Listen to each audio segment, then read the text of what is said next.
Hello दोस्तों, welcome everyone to dear मित्रों। तो दोस्तों आज का हमारा टॉपिक जो है वो बीएसएम फिफ्थ में से एक टॉपिक है जिसका नाम है हम लोग का अंडर कैपिटलाइजेशन।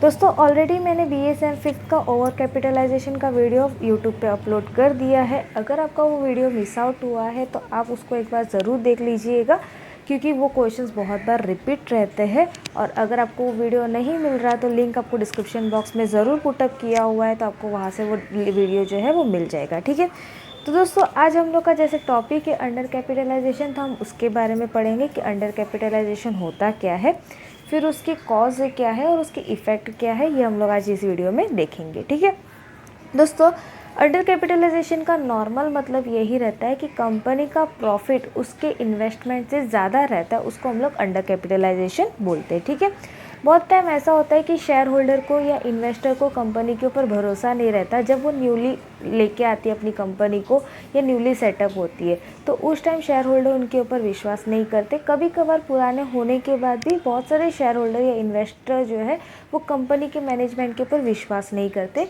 इसकी वजह से उनको रिजर्व्स बहुत कम मिलते हैं। लेकिन कभी ऐसा हो जाता है कि रिज़र्व कम मिलने के बाद भी उनकी मैनेजमेंट अच्छी साबित होती है और उनका प्रॉफिट जो है वो ज़्यादा होता है, यानी उनकी बुक वैल्यू कम है और उनकी रियल वैल्यू ज़्यादा है, यानी उन्होंने जो प्रॉफिट कमाया है वो ज़्यादा है। तो उसी को हम लोग क्या बोलते हैं दोस्तों, अंडर कैपिटलाइजेशन। इसको अगर बहुत अच्छे एग्जांपल से अगर आपको समझना है तो जस्ट एक एग्जांपल अभी मेरे को आया तो मैं आपको बता रही हूँ। फॉर एग्जांपल कि इन्वेस्टर ने आपकी कंपनी को जो है सिर्फ 10 लाख दिए हुए, बाहर से आपको सिर्फ 10 लाख रुपए मिले, सभी तरीके से डिबेंचर रिजर्व सबका एडिंग करके आपको 10 लाख मिल रहा है। आप अपनी मैनेजमेंट स्किल को अच्छे कर रहे हैं, अपनी कंपनी को अच्छे कर रहे हैं और 10 लाख का आपको प्रॉफिट जो है वो कितने मिल रहा है, 11 लाख, यानी 1 लाख रुपया ज़्यादा। ठीक है, तो वो 1 लाख आपका क्या हो रहा है, आपकी रियल वैल्यू हो रही है। और आपकी बुक वैल्यू कितनी है, 10 लाख। डेफिनेटली आपने जो भी अर्निंग किया हुआ है वो एक्स्ट्रा ही है। उसी को हम लोग दोस्तों क्या बोलते हैं, अंडर कैपिटलाइजेशन। यानी आपके रिजर्व्स कम है लेकिन आपके असेट्स यानी आपका जो प्रॉफिट है वो क्या है, आपसे ज़्यादा है। ठीक है, तो दोस्तों इसी को हम लोग क्या बोलते हैं, अंडर कैपिटलाइजेशन। अब आपको अंडर कैपिटलाइजेशन के बारे में पता चल ही गया है। अब नेक्स्ट इसके कॉजेज़ क्या है।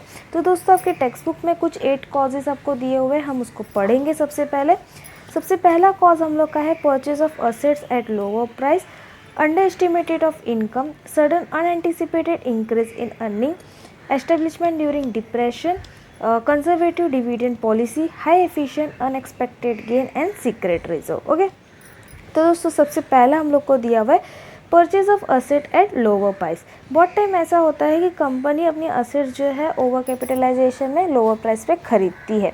जैसे फॉर एग्जांपल आपकी एक कंपनी ऑलरेडी सेटअप है, आप सेकंड कंपनी ओपन अप करना चाहते हो लेकिन आपको उतना रिजर्व बाहर से नहीं मिला, तो आप क्या करोगे, आपकी जो भी कंपनी सेटअप है उनकी मशीनरी जो है उस कंपनी में दूसरे कंपनी में ट्रांसफ़र कर दोगे। यानी यहाँ पे अगर आपने मशीनरी 5 लाख रुपए की खरीदी है तो वो आपकी आप सेकंड इंडस्ट्रीज़ में जो है 3 लाख में बेच दोगे, क्योंकि सेकंड हैंड है ना, सेकंड हैंड मशीन वहाँ पे आप बेच रहे हो। लेकिन उस मशीन से आप ज़्यादा कमा रहे हो, जो भी आपका वैल्यू है उससे आप ज़्यादा कमा रहे हो। तो ये आपका सबसे पहला कॉजेज़ हो गया किसका, अंडर कैपिटलाइजेशन का। ठीक है, second, under estimated of income. बहुत टाइम ऐसा होता है कि लोग जो है, जो प्रमोटर्स होते हैं, जो रिजर्व वाले रहते हैं, उन लोग जो है कंपनी के ऊपर विश्वास नहीं करते। इसकी वजह से उन लोग क्या करते हैं, बहुत कम रिजर्व वहाँ पे देते। कोई कंपनी ऐसी है जो नई नई सेटअप हो रही है, वो बाहर से इन्वेस्टर से पैसे मांगते हैं, 5 लाख 4 लाख जो भी वैल्यू ऑफ इन्वेस्टर से पैसे मांगते हैं, लेकिन इन्वेस्टर नई बिल्डअप कंपनी को उतना पैसा नहीं देती। इसकी वजह से क्या होता है, जितना उनकी डिमांड रहती है उनसे कम ही उनको मिलता है। डेफिनेटली जब आगे बढ़ेंगी कंपनी, अच्छा खासा इनकम कमाएगी तो इन्वेस्टर पैसे लगाएंगे, लेकिन नया नया कोई वहाँ पे भरोसा नहीं दिखाता।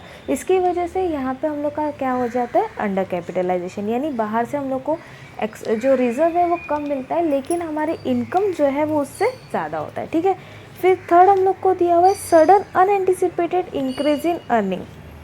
कभी कभार ऐसा रहता है कि डिप्रेशन के टाइम पे हम लोग कंपनी सेटअप करते हैं। डिप्रेशन का मतलब होता है जब मनी की वैल्यू डिवैल्यूएट हो जाती है, यानी बहुत कम हो जाती है, पैसों की वैल्यू बहुत कम हो जाती है। उस टाइम पे आपने कंपनी सेटअप की तो पैसों की वैल्यू कम हो गई, डेफिनेटली आपने जो भी मशीनरी वगैरह कंपनी के लिए खरीदे वो भी आपको कम प्राइस में मिल गई, ठीक है। धीरे धीरे वो कंपनी अच्छी चलने लगी और हमारा इकोनॉमिक ग्रोथ भी अच्छा होने लगा। जो कंपनी डिप्रेशन में सेटअप हुई है वो भी बूम में आ गई है। बूम पीरियड का मतलब होता है कि कंपनी की वैल्यू जो है वो इंक्रीज़ हो रही है, किसकी वजह से, मनी की वैल्यू इंक्रीज़ होने की वजह से। तो जो कंपनी कम प्राइस पे हम लोगों ने एस्टेब्लिश की थी, आज उसकी वैल्यू जो है वो बहुत ज़्यादा हो गई है। तो ये एक थर्ड कॉज हो गया हम लोग का अंडर कैपिटलाइजेशन का। फिर फोर्थ हम लोग को दिया हुआ है एस्टेब्लिशमेंट ड्यूरिंग डिप्रेशन। ये भी सेम पॉइंट है।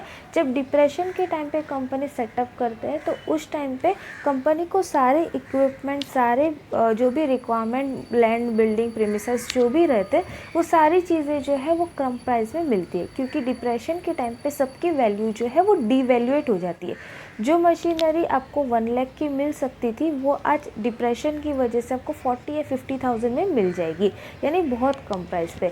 और उस टाइम पे अगर कंपनी सेटअप हो गई और धीरे धीरे जैसे पैसे की वैल्यू बढ़ती जाएगी वैसे कंपनी की वैल्यू भी जो है वो बढ़ती जाएगी और आपको वहाँ पे क्या होने लग जाएगा, प्रॉफिट होने लग जाएगा। यानी कम प्राइस में आपने सारा सामान खरीदा लेकिन प्रॉफिट आपको तगड़ा मिल रहा है, ठीक है। तो ये हम लोग का एक फोर्थ कॉज हो गया, कॉजेज ऑफ अंडर कैपिटलाइजेशन।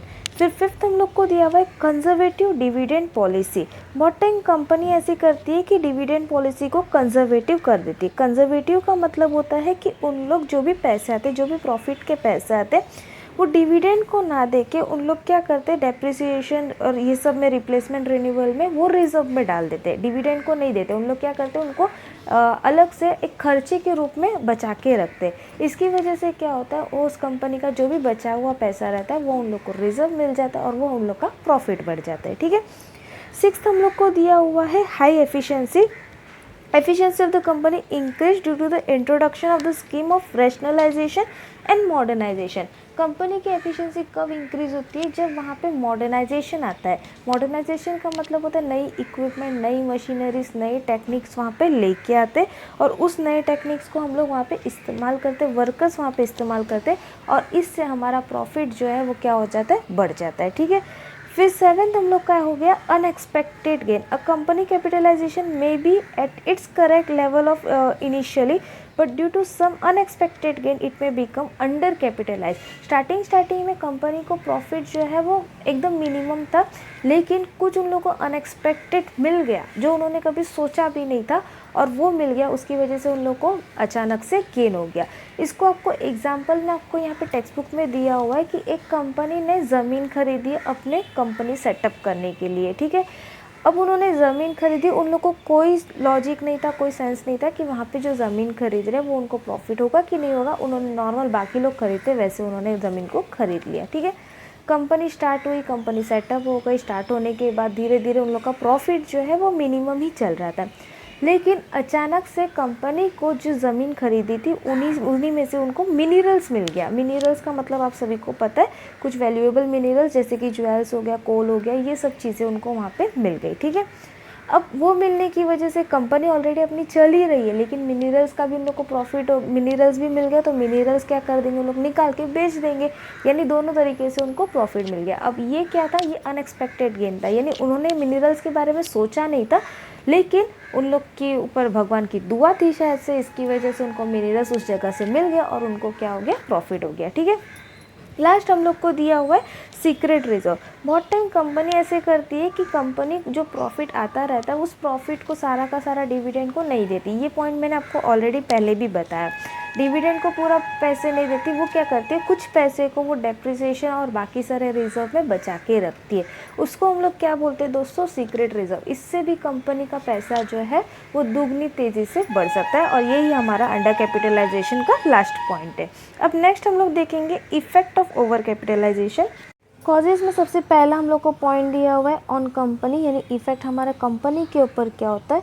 तो सबसे पहला, अगर अंडर कैपिटलाइज हुआ, डेफिनेटली कंपनी अच्छा खासा कमा रही है तो उसका फ़ायदा किसको मिलेगा, जो डिविडेंड लेगा उसको मिलेगा, यानी जिसने पैसे लगाए हैं उस कंपनी में उससे उनको फ़ायदा मिलेगा, ठीक है। सेकंड, इसकी वजह से कंपनी की प्रेस्टीज जो है मार्केट में वो भी इंक्रीज़ होती है, गुडविल इंक्रीज़ होती है, और गुडविल इंक्रीज़ हो गया तो डेफिनेटली कंपनी बहुत ज़्यादा अच्छा और करने की कोशिश करेगी, जिसकी वजह से उनका मैनेजमेंट, उनका लेबर पावर सब कुछ अच्छा हो जाएगा। यानी इन शॉर्ट अंडर कैपिटलाइजेशन जो है वो अच्छा है, लेकिन प्रॉफिट कमाने के लिए, ठीक है।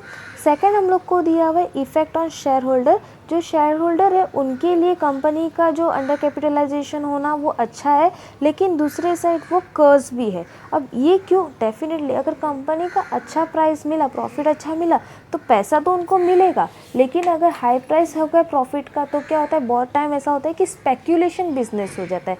स्पेक्यूलेशन बिजनेस का मतलब क्या होता है कि लोग वहाँ पे क्या करते हैं, स्पेक्यूलेटेड करते हैं, यानी पैसों की वैल्यू जो है जानबूझ के बढ़ाना या घटाने की कोशिश करते हैं, ठीक है।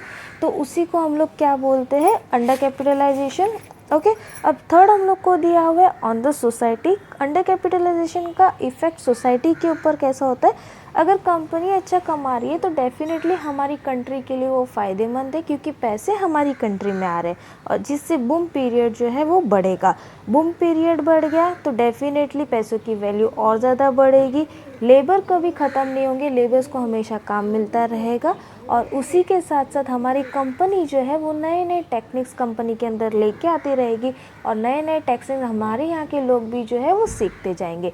इन शॉर्ट ओवर कैपिटलाइजेशन से अच्छा हमारा अंडर कैपिटलाइजेशन रहता है, लेकिन तभी जब हम लोग की वैल्यू, हम लोग की कंपनी की वैल्यू जो है वो कम दी जाती है, या डिवैल्यूएशन के टाइम पे हम लोग की कंपनी जो है वो चलती है। ऐसी सिचुएशन तो नॉर्मली आती नहीं है, ये एक इमेजिनरी सिचुएशन है ऐसा आप बोल सकते हो, लेकिन अगर हम देखेंगे तो अंडर कैपिटलाइजेशन जो है अच्छा है अगर मैनेजमेंट अच्छी है। कंपनी की मैनेजमेंट अच्छी रहेगी तो प्रॉफिट बहुत अच्छा होगा, लेकिन कंपनी के ऊपर अगर कोई भरोसा नहीं कर रहा और मैनेजमेंट भी ख़राब है, तो जो भी पैसे लगाए वो सारे पैसे क्या हो जाएंगे, नुकसान में जाएंगे। तो दोस्तों ये हमारा अंडर कैपिटलाइजेशन का पूरा टॉपिक कंप्लीट हुआ। होपफुली आपको पूरा वीडियो समझ आया होगा। समझ आया तो प्लीज़ अपने दोस्तों के साथ शेयर करना, और डियर मित्रों को सब्सक्राइब करना बिल्कुल ना भूलिएगा। मिलते हैं नेक्स्ट वीडियो में, तब तक के लिए बाय बाय।